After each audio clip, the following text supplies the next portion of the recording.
I'm going to summarize and review Snow White. This movie was very special for Disney.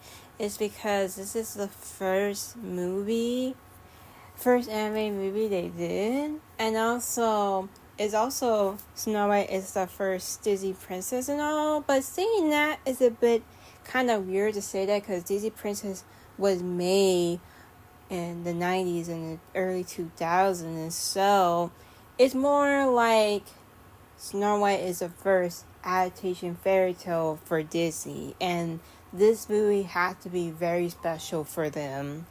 And yes, also Snow White art style was a bit different of other Disney animated movies. It's because it's more realistic vibe. It's more structured. Like they still have like cartoon characters like the animals and the Seven Doorf. But I don't know, most of the characters, like the human characters, are mostly realistic and stuff like that. And they did that because they want to be replicating the live action stuff like that. So yeah, this movie was a big deal. And also they did a really good job. And when you check other movies that Disney did, like Cinderella and Sleeping Beauty, they start to find their art style of it.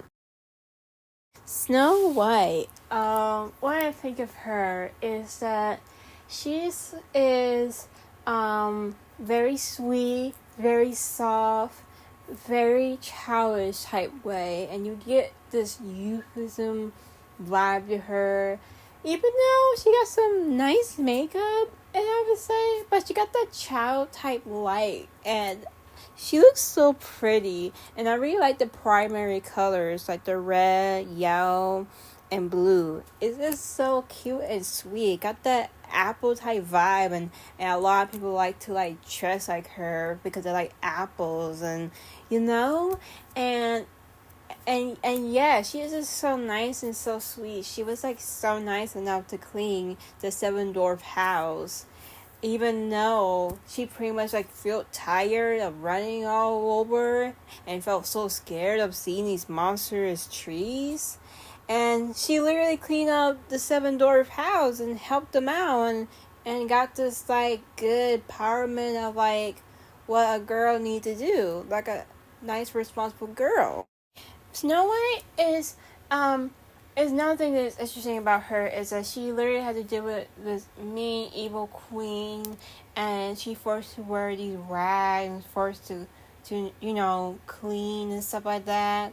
But she have hope. Her hope and dream is that she have a peaceful life and they have a better life, and instead of like hanging out with evil queen that jealous of her look and trying to commit murder of a innocent child. How great is that? I'm just being sarcastic.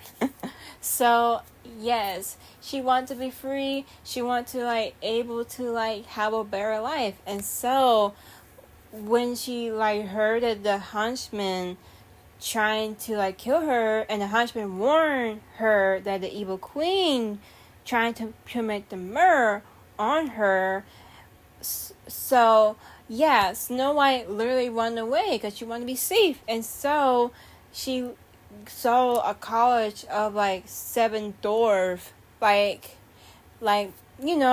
not there at home. She was confused, like, oh, it was these children. What's it clean for them? And of course, she did, and when she finally sees the Seven Doors while she's sleeping, she's like, oh, they're not children. They're Seven Dwarf. It was really cute. It was very sweet and cute. I probably advise her to go in a hotel. But hey, the Seven Dwarfs are really cool. They're pretty cool people.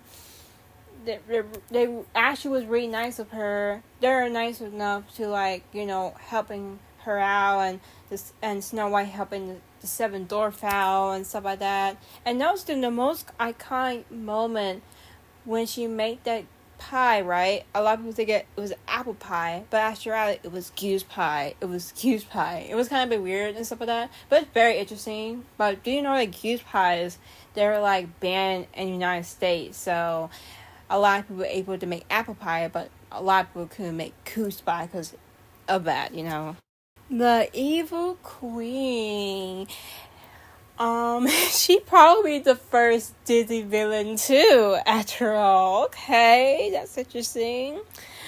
But yes, she is very interesting. Her design is very interesting. Is that usually when it's like a villain, they always make him ugly, right? They always make him ugly and make him disgusting. But the evil queen, on the other hand, they got this different vibe of her. Is that she's like beautiful, but it's sexual in vain, like evil sexual, beautiful type villain.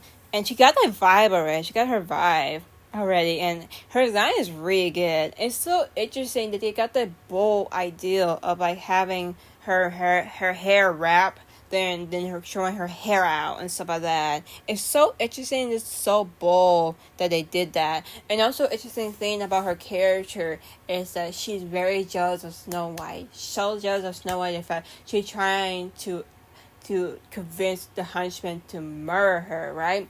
And she thought that she got killed, but actually she's alive. And of course, literally the evil queen is so upset. In fact, she literally drank a potion and turned into this ugly hag that literally poisoned apple and stuff like that. And it's so interesting that she literally like go in there and just literally disguise this ugly hag instead of like let's disguise as this pleasant lady. Like, probably if she disguised as a pleasant lady, literally Snow White literally let her in and make more sense and stuff like that. It's just a lot of people's opinion and stuff like that. But she was like, her design is really cool, and also her personality is very interesting. How she really jealous of Snow White and you literally don't care that it's somebody's child. Like, no, I don't care. I want to hurt her. I want to kill her because she's so beautiful to me. It's kind of messed up when she did that and stuff like that. And also she got that intimidating voice is that you don't want to mess her. You don't want to mess her at all. You don't want to like say, I'm beautiful than her, and then she will do some mess up things. The prince, he's very interesting. Just a little bit. Is that they did not name this boy. Like, we don't know what his name is exactly. And yeah, it was kind of interesting that they don't have the name for him. Like, Snow White did not name and did not call his name and stuff like that. It was like pretty weird when you think about it. And so they refer to him as Snow White Prince or just the Prince or stuff like that. And it's kind of weird. But everything about him is that he was there in the first part and the ending part. He was there in the first part meeting Snow White and they just talk to each other. And then the ending part, when you saw Snow White just lying there dead. And so the prince helped Snow White to gain conscious by kissing her. And a lot of people was weird by it. I know. But come on. Snow White and the prince already met each other. So it's not that weird. The reason why he did it just because they helped Snow White to be alive. Not to so hurt. No. The prince is trying to help Snow White. Without him doing that, Snow White will lie her dead. Please, leave the prince alone. He not do nothing. Just trying to help Snow White. Jeez. But interesting thing about it that I heard that the prince design, when you go different product back in the day, they all be very different. But then it's when you see a newer style of the prince, he look much better and look just like the original one. So yeah, pretty interesting. The Seven Doorf, I'm not gonna include them, is that they're very interesting too. Is that they have a name that reflects their personality, like happy and dopey and anger and sleepy and just so many funny things. I need to do the correct one, like dopey, blushy, sleepy, happy, grumpy, and dope. I'm just trying to to flex upon. I'm so silly. The Seven Doorf characters are really funny and so sweet of Snow White. They respect her. They kind of like Snow White uncles, or they're just friends. I just don't get the vibe. I just